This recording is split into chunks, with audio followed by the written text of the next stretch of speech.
Hi folks, so in this video I'm going to cover a company called ADF Foods.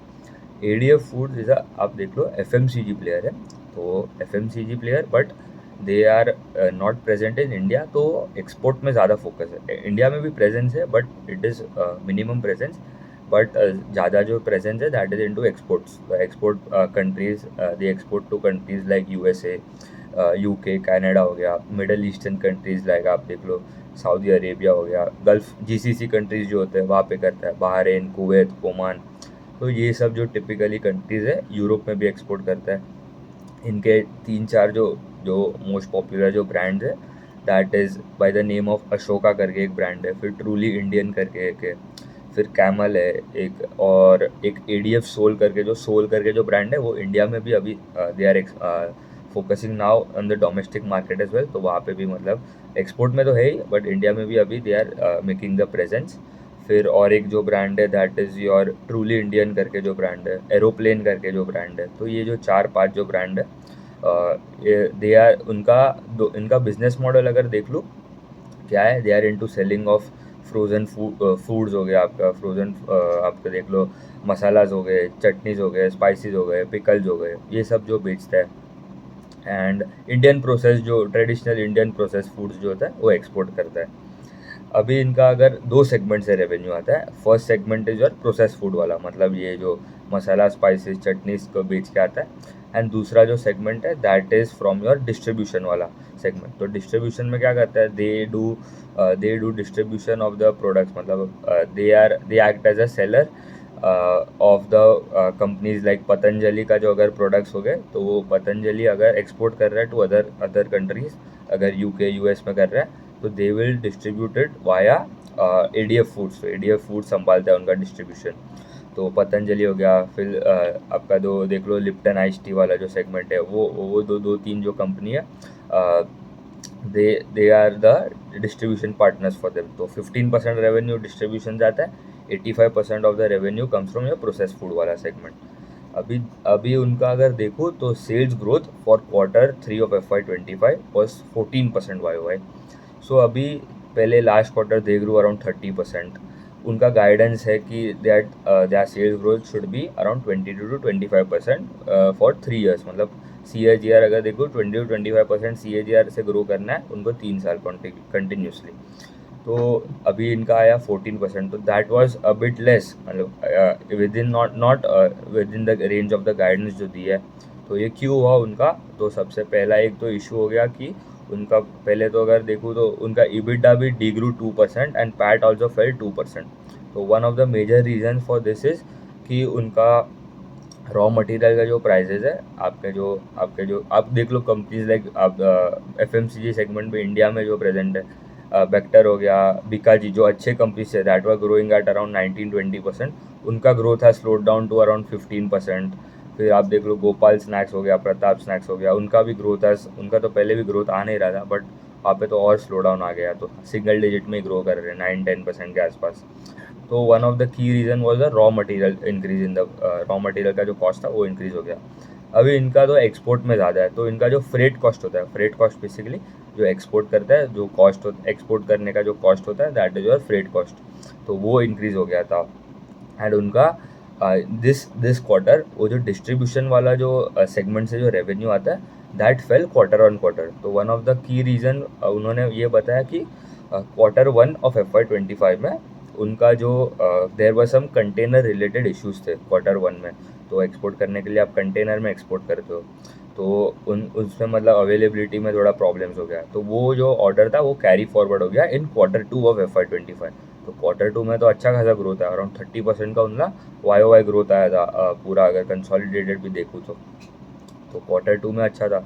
But Q3 में the वो वाला जो segment है वहाँ पे ड्रॉप हुआ, क्योंकि जो भी आप डिस्ट्रीब्यूटर से आप जो एक्सपोर्ट करते हो सामान, तो वहाँ पे भी जो आपके जो शॉप्स हो गए, द जो शॉप के ओनर्स हो गए, जो बिजनेसेस हो गए, they usually stock up the products in before Diwali. तो दिवाली में मतलब जो पीक सीज़न होता है, तो वहाँ पे उन्होंने तो स्टॉकअप किए दिया, तो ऑर्डर्स तो मतलब नए ऑर्डर्स तो आना मतलब temporary, it was not temporary, order available नहीं थे, मतलब उतना ऑर्डर आया नहीं.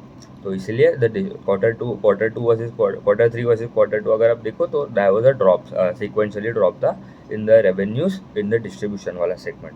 तो एक ये रीज़न था। फिर उनका अगर गाइडेंस देखूँ तो उनका सेल्स ग्रोथ का guidance is 20 to 25% growth and they want to touch around 1000 crores of sales by FY27। तो अभी अराउंड 2024 में उनका अराउंड 500 crores था।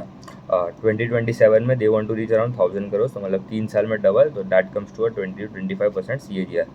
2 मैन्युफैक्चरिंग फैसिलिटीज़ है उनके, एक गुजरात में और एक महाराष्ट्र में।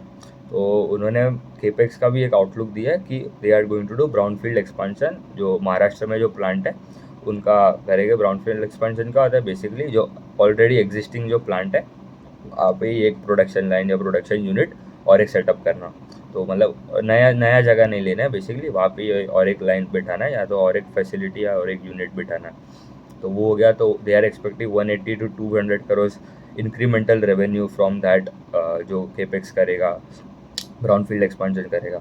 एंड सूरत में मतलब गुजरात में जो जगह है वहाँ पे they are going to do greenfield expansion, मतलब एक नया ही जगह ले रहे हैं। तो that will boost up the revenue by around 250 to 270 crores। And जो वो सूरत में जो ग्रीनफील्ड एक्सपांशन जो होगा that will begin in H2 of उसके जो ऑपरेशन हो गए that would start from H2 of FY26। मतलब अभी we are in H2 of FY25, मतलब H2 is basically Q3 Q4 of FY25। तो अभी ये तो ख़त्म हो गया साल, मतलब क्वार्टर 4 भी ख़त्म होने आया, बट रिजल्ट्स अभी आने चालू हो गए सबके। तो एग्जैक्टली 1 ईयर समझ लो, वहाँ उसके बाद वहाँ से इंक्रीमेंटल रेवेन्यू आएगा। तो 250 275 करोड़ वहाँ से आएगा। तो और अगर देखूँ तो इनका बेसिकली यही है कि मसाला ये सब बेचते हैं, स्पाइसेस। तो इनका एक्चुअली अगर देखूँ ना तो last quarter they grow around 29%। उनका गाइडेंस भी ये है कि 20 to 25% ग्रो करेगा, बट ये थोड़ा एक्सपोर्ट साइड पे ज़्यादा है। तो वी डोंट नो दैट कभी भी मतलब अगर कोई भी अगर वॉर जैसा सिचुएशन हो जाता है तो मतलब जो ट्रेड चैनल्स होते हैं वो इम्पैक्ट हो जाते हैं। अभी और एक कंपनी था by the name of link limited, ठीक है। तो लिंक जो पेन पेंसिल बनाता है, पेंटोनिक का जो पेन आता है, तो उनका भी मतलब पहले दे यूज टू ग्रो 20-25%।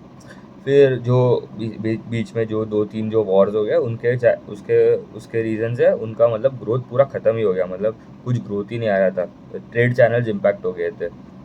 तो वहाँ से the company is facing a huge problem. And अभी तो this quarter they are degrew the sales. अभी तो मतलब प्रॉब्लम तो है but not not that, but तो भी उनका ग्रोथ तो चला गया। अभी इनको भी इसीलिए उनका पी रेशियो भी आप देखोगे तो market doesn't provide a premium to this types of company because export oriented है। मतलब कभी भी अगर कोई भी ऐसा वॉर टाइप सिचुएशन हो जाए तो ट्रेड चैनल जो होता है वो इम्पैक्ट हो जाता है। तो उसके वजह से उनको मतलब डिलेज हो जाते हैं इन द, आप देख लो, delay in the order, delay in the supply. तो one of the main reason is that. And मतलब दूसरा सब तो अच्छा है।